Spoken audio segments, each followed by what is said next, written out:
Well, hello, darlings. Would you believe it? Well, it says we're in Subway here, according to my... You can't write this up. So, we're here, ladies and gentlemen. I've managed, after having a chat with the beautiful Sally Vate. So, if you could just be quiet, Stehanie Von Clitz. I'll interview you in a minute. Honestly, it's like a smorgasbord of drag entertainers. And I'm here as well. So this is part of the Switchboard Online Pride, and I have, believe it or not, Miss Rose Garden, ladies and gentlemen. Miss Rose Garden. Hello, Rose Garden. How are you, darling? I'm very well. Yourself? I'm very well, and you're down for what would have been Brighton Pride. Brighton Pride, but alas, due to the current situation of life, my Sharona. It's now, yes, my Corona. So, yeah, if you don't mind, I'd just like to ask just a couple of questions. And while this is happening, obviously, because it's recorded, we'll put some pictures of you up while we're hearing it, in case make them nice. Russell, make them nice. No one knows what you look like. Rose, can you tell us, how did you first get into drag? Well, I blame the Boys Brigade. Oh, I was in the Boys Brigade. Oh, I've been in lots of the Boys Brigade. The brownies. I know. Well, I was in the Boys Brigade, and they asked for someone to do the female parts.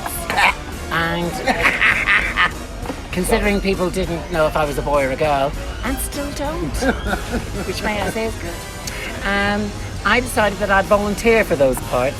And strangely enough, I got them year in, year out. So I had a dress on by the age of 10 years old. Do you know what your first part was? What? In your first... I played a part in the Boys Brigade, your first female It was a role. sketch called The Crows, and I was Mrs. Crow. And it was a comedy sketch, a farce. Isn't it funny how that name has followed you through? So let's come back. We will get into the business of show, isn't it? I would like to ask you, if you could, what would be, maybe give me one or two of your favourite personal drag highlights. Oh my goodness, there are so many to mention. I mean, Brighton Pride. Honestly, every year you just come out and it's amazing. I mean, watching Mrs. Murder and Roly Polies backstage is better than watching her. That's what the public don't see. Which is better than watching her do anything on stage ever. Oh, harsh. And of course, going to Australia and working in Australia at Midsummer with Dolly Diamond, and excuse me, that's my agent calling, offering me a job in Venezuela 2022. Of course I will. That's RuPaul on table 3. I think. I can't say. Oh, sorry.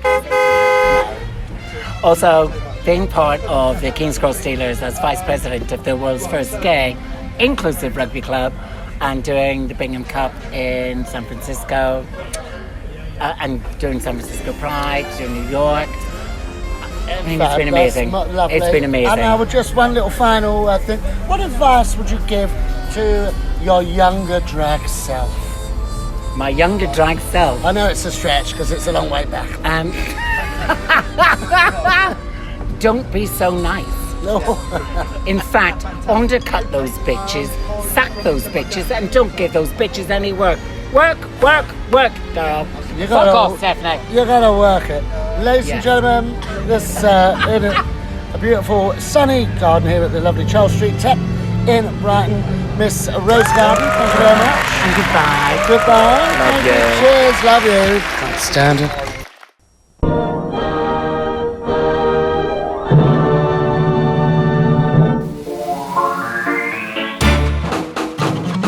Hello, Joanna Bumme here from the Golden Cross in Cardiff, and I am supporting Online Pride. That's very good. And someone's washing their hands. Glad they are.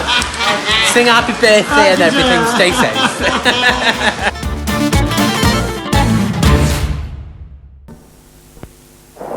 Hey, an unexpected scene, so get busy with the fizzy with Soda Stream.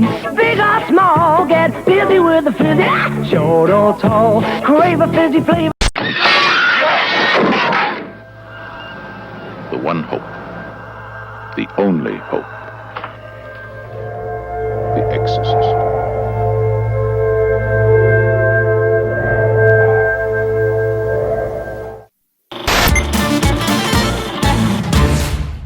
Hello, the gorgeous Spice. all the way from Lanzarote. Hello. Gorgeous Mrs. Moore. Could you tell me, how did you first get into drag? How did I get into drag? Well, it was it was a long time ago. It was about 29 years ago, and it was at the Queen's Arms in Brighton. My lovely sister Sugar rang me up one afternoon and told me we were going to be drag queens. We were going to be a drag act, and we entered a talent show, and we won. And part of the prize was a few gigs at the Queen's Arms. And by the time we'd done that, it just kind of got going. So never wanted to do it really. I was forced into it, and I still don't want to do it now. And could you tell me maybe one of your drag highlights? Oh, one of my drag highlights. I would say it's got to be Pride, hasn't it? It's got to be Pride. Brighton Pride. We've just watched the Brighton Pride stuff here on YouTube, and I've missed it so much this year, along with everybody else. I think that main stage, being on that main stage of Pride with thousands of people, and just belting out, whether it's a show tune, whether it's a disco number, everyone's on your side, and the love and the energy is just, I look forward to it every year. Looking forward to next year. And what advice would you give to a younger, newer wannabe drag queen, or a newbie? The advice that I would give to a new drag queen would be, don't do it. It's a trap. No, seriously, if you're starting out in drag, so much advice, but the thing would be to really know what you want to do. If you want to be a lip sync, if you want to be a singer, if you want to do juggling, or if you want to do dance, or whatever you want to do, just make sure that you've got some substance and some content in what you want to do. Worry about the costumes later. Really practice what you want to do. Make sure you know your act inside out. And then people will forgive a bit of a dodgy makeup or a dodgy outfit or whatever if you've got substance to your show. So work on that, and then the rest should come secondary. And good luck, because you'll need it. Bye, thanks for speaking to me.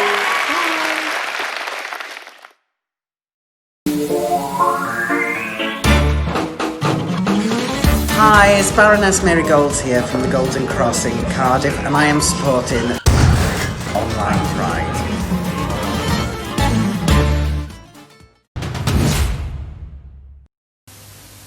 Stale smells up here often come from down there, and your carpet smells from your dog, and tobacco too. Well, Shake and Vac from Glade is here. It's all you have to do.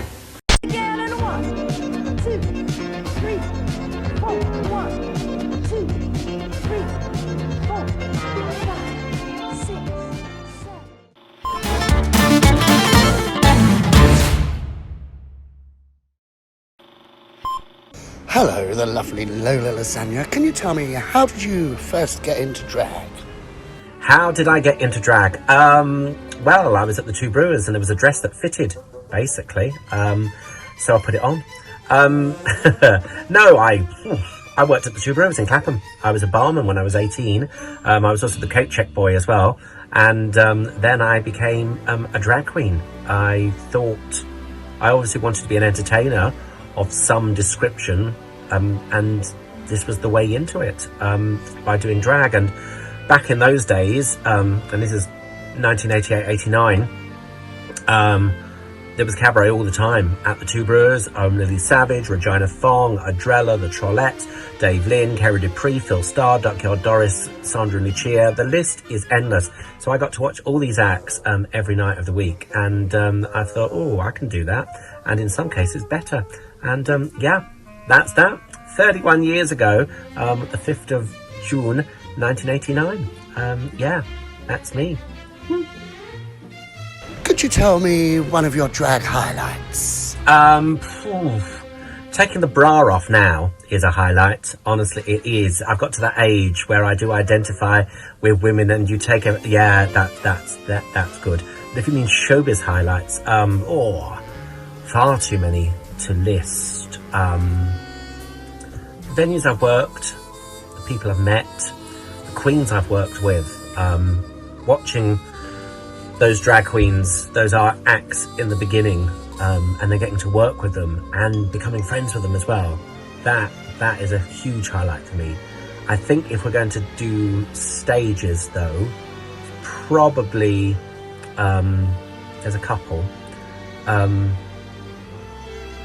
doing the roasts at the Royal Vauxhall Tavern over the last few years. When I got roasted myself, one for Sandra, one for Myra Dubois, one for Mary Mack, and one for Mrs. Moore, which I couldn't be at, but she substituted me with a Mr. Potato Head instead, because she's kind of like that. They were just joys, because it is just my favourite venue to work. It's such a purpose-built space. Brilliant. And the other two highlights, I think, are Prides. London Pride 1994 in Brockwell Park, where myself, Regina Fong and Lily Savage and Yvette and Ebony became backing singers for Boy George as he sang Hare Krishna. And I have that on video, DVD, so it does exist, I'm not making it up. That was just brilliant. And last year at Brighton Pride 2019, Brighton Pride asked me to come onto the main stage just before Kylie Minogue and introduce the Pride message, which was a film that they'd made in 2018, basically highlighting that we're very lucky in this country to have the laws that protect us, the freedom to be ourselves that so many countries don't have, the fact that in some countries being LGBTQ is punishable by death. So I introduced this film, which was it was a fabulous film, and I went on stage and winged a speech to 55,000 people just before Kylie came on, and it's probably one of the proudest highlights of my life ever. And yeah, thank you, Brighton Pride, for asking me to do it, because it was the best. What advice would you give to a younger queen, or a younger yourself? To my younger self, probably split this into two. To my younger drag, to Lola, I would turn around and say, learn to sew, learn to dance, learn to style your own wigs. Every drag queen, do those things. Learn to sew, not because you need to go on Drag Race, just learn to do those things. It saves you a lot of time, a lot of money. It's very therapeutic, apparently. So that's what I would do. To me, just to Stephen, to Lola, whatever. I would say just enjoy the ride. Don't take things for granted. Try to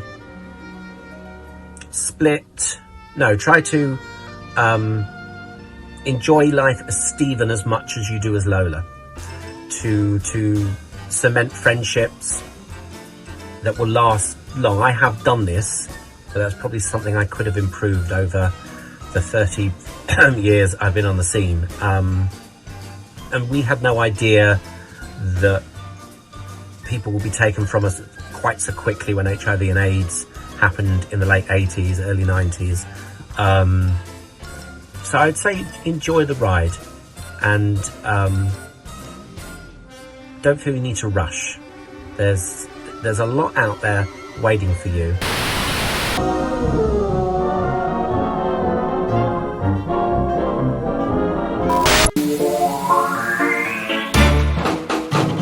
Gorgeous people of the internet, it is me, Mary Mack. I am sending you all tons and tons of love, and I'm thrilled to be here supporting Online Pride. I hope it is a fantastic event, incredible work, and have been doing so even more during these crazy times we're all living in. I hope you're all alright, and I'm sending you lots of love from over here in Lanzarote. Can't wait to be back with you so we can all party together properly. See you soon, big love. Mwah.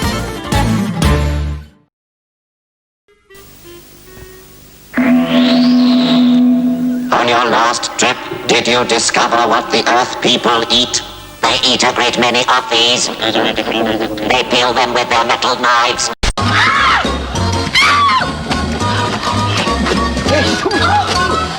Oh, what a lovely looking pair. You took the words right out of my mouth. Barbara Windsor. Joan Sims. Especially chrysanthemums. He is never without a pot by his bed.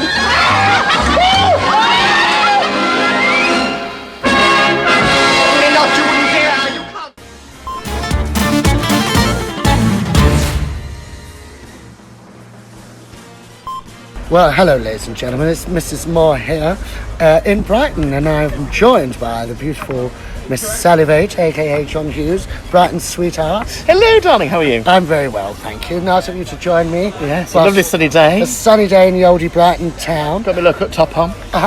So this is for supporting Switchboard Online Pride. So just a couple of questions, if you don't mind. Oh, lovely, darling. Before our pasties turn up. Oh, it's not maths, is it? I'm no good with maths. Oh, no, nothing too heavy, dear. Nothing too heavy. How did you get into drag? Well, complete accident, really. Started doing it just for fun, and then I was approached by a manager of a local bar in Bournemouth many, many, many years ago, and I started door hosting, and it all catapulted from there, really.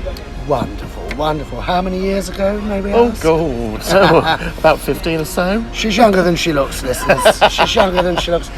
Oh, lovely. And just another quick question. Could you give me one or two of your drag highlights? My drag highlights? So one would be the first time I performed at Brighton Pride. Oh, lovely. In front of all those marvellous people.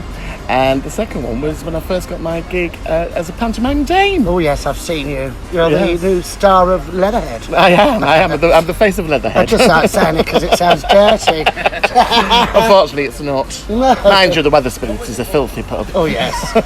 Rough and ready, just how you like it. Oh, absolutely, darling. So, yes. Well, thank you very much. That's it. Short and sweet. Happy Online Pride, everybody. That's it. Thank you very much. Cheers.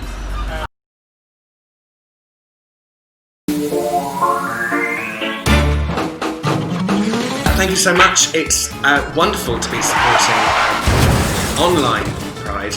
It's nice to be part of it all the way from here, my tiny island in Lanzarote. So keep up the good work, guys. You're absolutely fantabulous.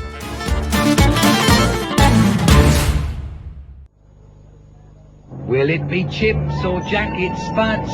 Will it be salad or frozen peas? From Waterloo to Fernando, ABBA's greatest hits, out now.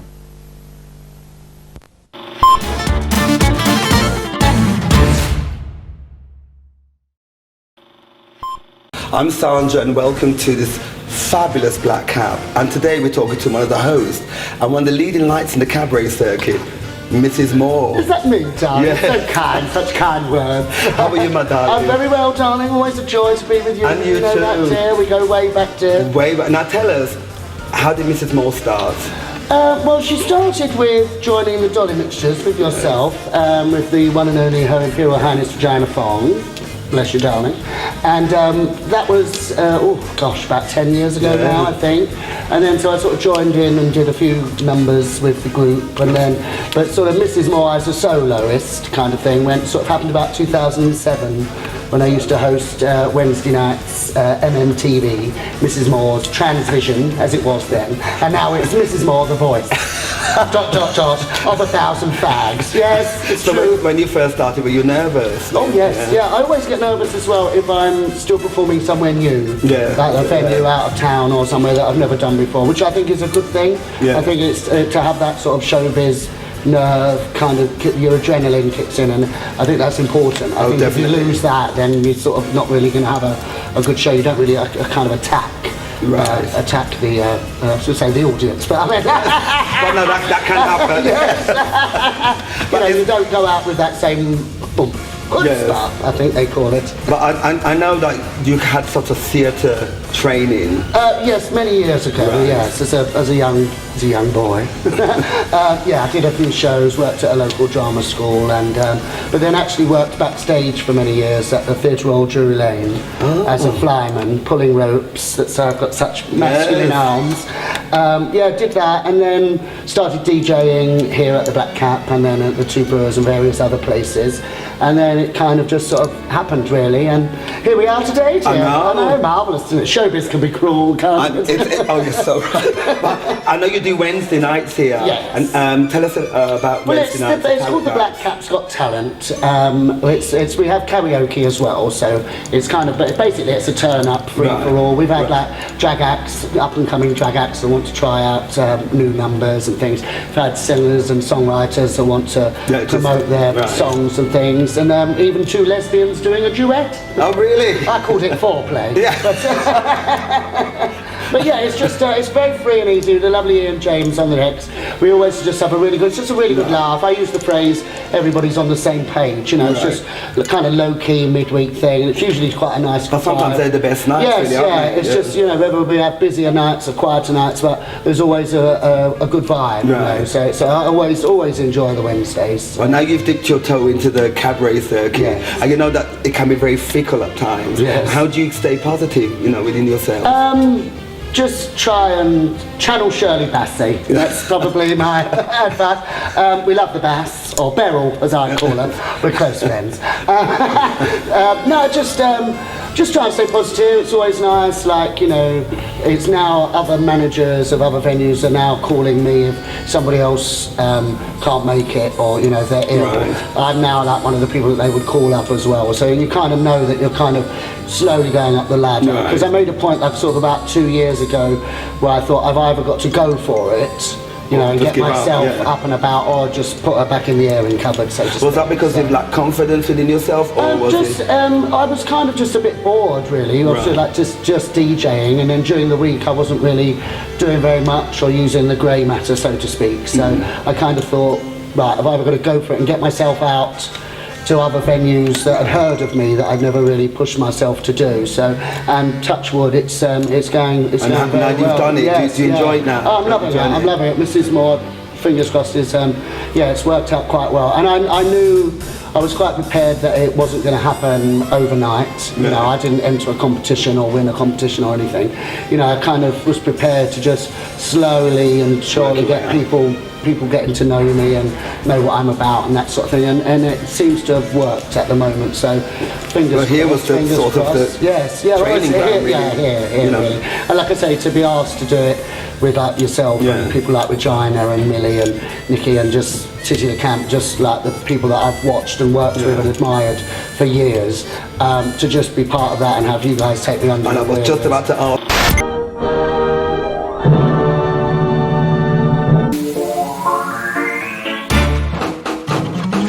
Hello, I'm the Brighton Belle, Miss Lola Lasagne, and I'm here to support Online Pride.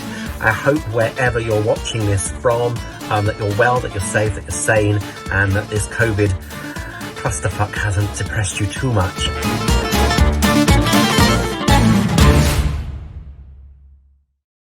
Hello, boy. Don't get off. Yeah, isn't that lovely? Here we are. This Mother's Day, treat your mum like a queen.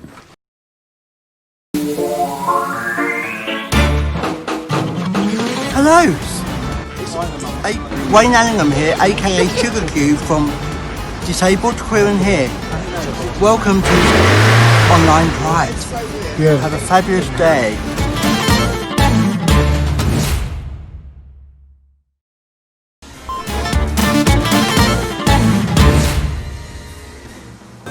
Watching all the acts over the years, who were your icons and who did you look up to? Well, obviously Regina, people like the Dame Edna Experience, the Dear Experience is like a masterclass. Titty for sticking to what she does, she can just come up with an idea and just run with it, and you know, she's just like fabulous. She can just draw some inane thing out of someone, and it's still funny. And it's just, you know, I never tire of watching it. It's just every time it makes me laugh, and some of the things she can do, like wearing those wings up a ladder. When I'm DJing, my heart is in my mouth. I'm like, no, and it's like, she managed it. But yeah, people like Lola Lasagne, I love working with. You know, just to watch, and yourself. Obviously, we've done many.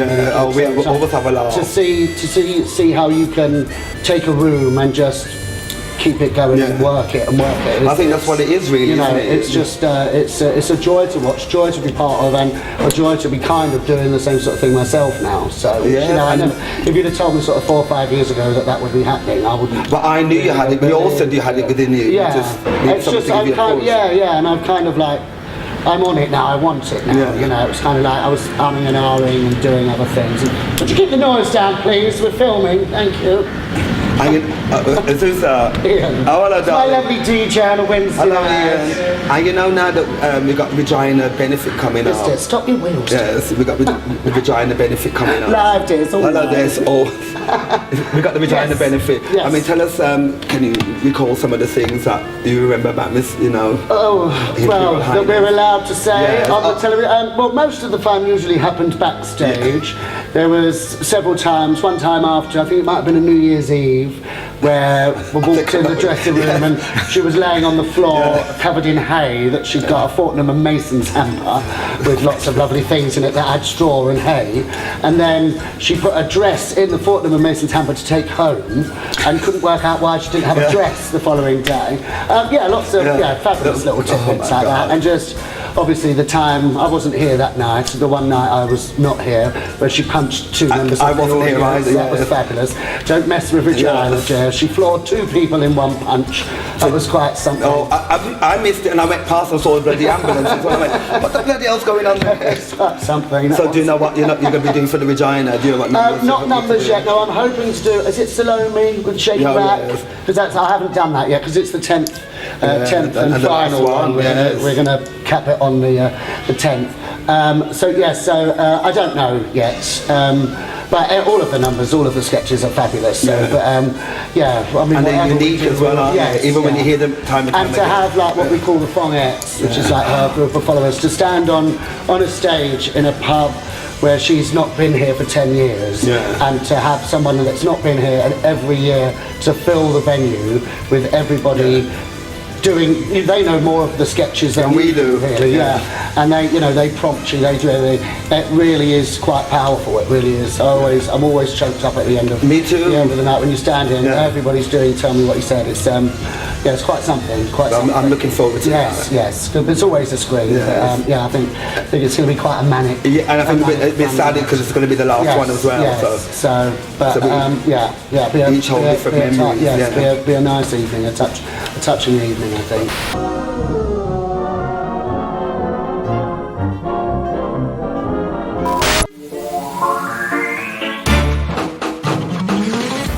Hello everyone, it's Stehanie Von Clitz here. Just sitting here supporting online Pride. Happy Pride to all of you. We can't wait to see you very soon. Send you lots of love.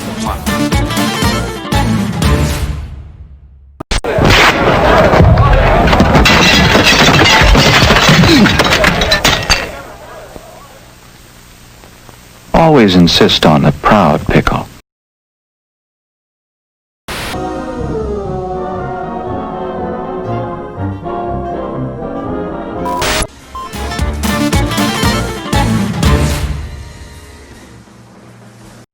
Back to Mrs. Moore. Yes. Tell us a thing about that you like about yourself. A thing you like about yourself and you hate about yourself. Because I had so many people on Facebook saying, ask her where's the friend how much shampoo she consume. Oh, did you read it as well?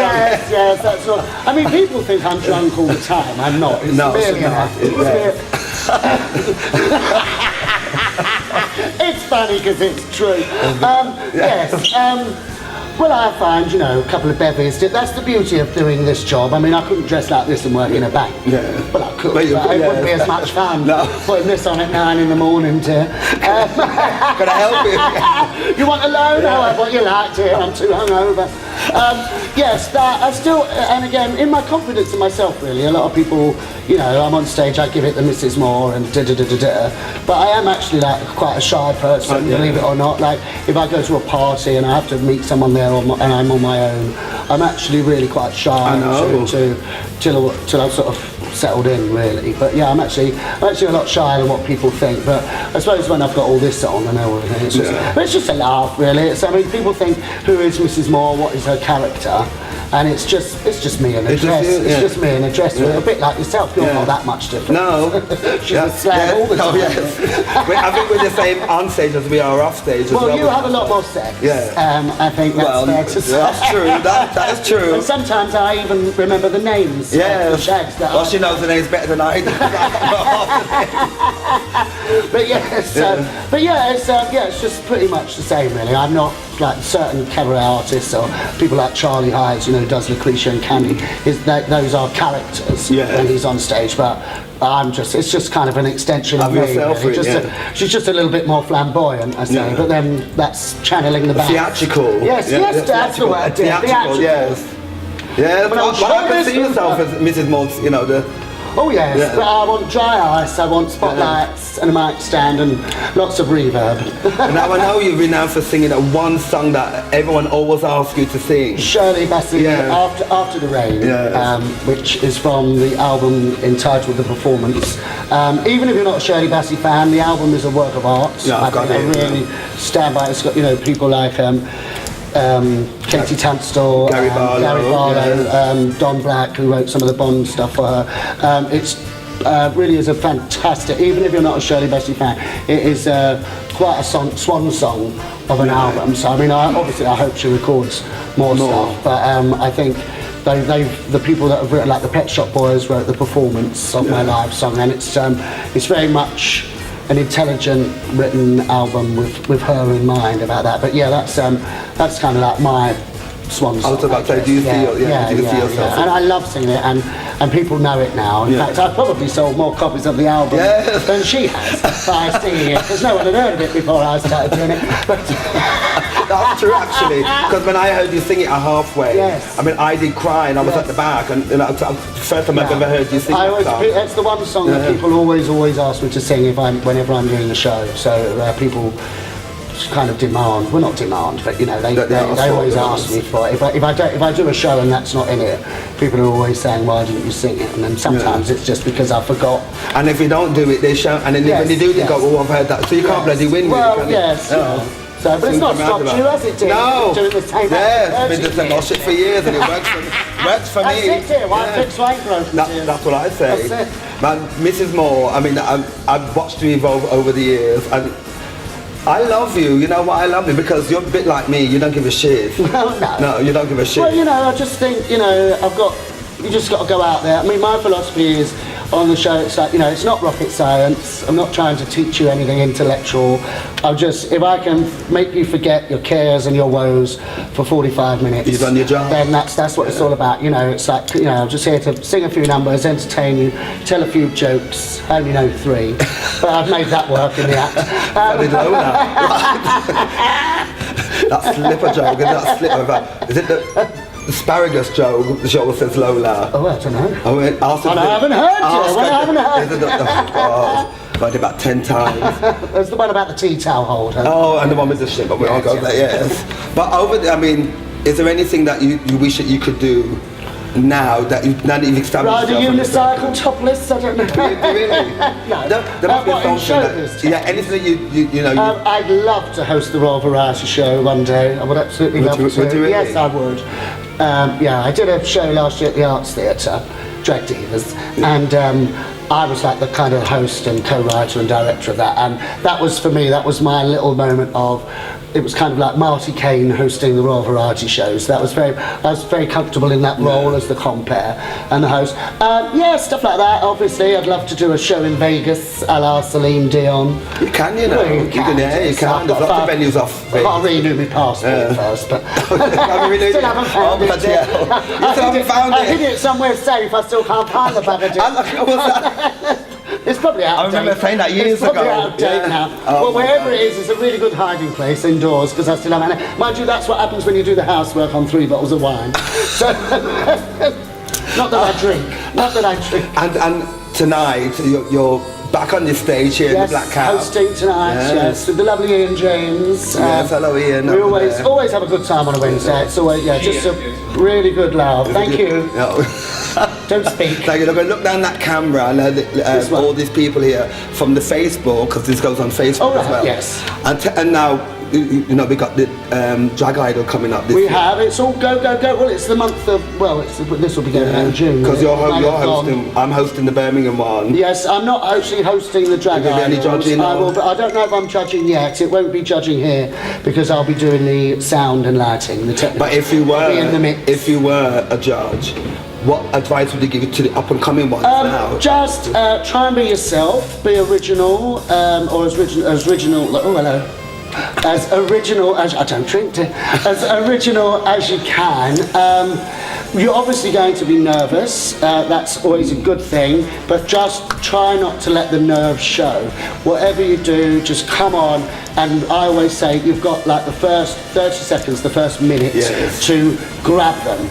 It doesn't matter what you're doing, but come on and attack it so people go, okay, I'm interested. Because if you don't grab them at the opening, then they're just going to dwindle away. So, you know, the rest of the act could be shit. But if you've got them by the balls at the opening. Opening in the beginning, the ready to do it, yes. Oh, and wave at the end. Just believe in yourselves, go for it. And at the end of the day, if you don't get through, there's always next year or guest spots on various places. But yeah, my advice would be just kind of attack it. Be confident in what you're doing. And as nervous as you are, just don't try not to let those nerves show, because some people will pick up on it and some of the judges can be quite nasty. That's true. I've always try to be quite constructive, you know. It's a lot easier to try and be, you know, anybody can say you were terrible or whatever, but you know, the idea is to try and encourage people to help them to improve, really. So, you know, that's but yeah, just go for it, and I wish you all the very best of luck. And I hope to see you here representing the Black Cap again at the final, like last year's winner, Le Voir. Well, Mrs. Moore will be here for the Vagina Fung benefit. I will, yes. And I will be here as well. And also Eurovision as well. It's a very busy month. With Eurovision, Titty LeCan. It's the best Eurovision party in the business. Yes, lots going on with Drag Idol, Regina, my own shows as well, and it's all good. It's all showbiz, dear. And she has a Facebook if you need her. Oh yes, MMTV Mrs. Moore. Now before we go, I think you should do a little snippet of that song of Shirley Bassey, just for the people. So you know how to sing. Oh, just a little bit. Well, this is a little bit of possibly one of my all-time favourite Shirley Bassey songs. I mean, she's done many. She's the queen of the cover versions. To be fair, you know, Glee have got nothing on her. But this song is called After the Rain. After the rains have gone, something inside me I know is dying for you. The sleet and the snow just drift me, I know, away. And after the rains have gone, something inside me cries, what's behind that door? This girl just can't take it anymore. No, this girl just can't take it anymore. Smack that bitch up. Thank you, everyone. Thank you very much, Sandra. Enjoy. Goodbye. Bye. Thank you.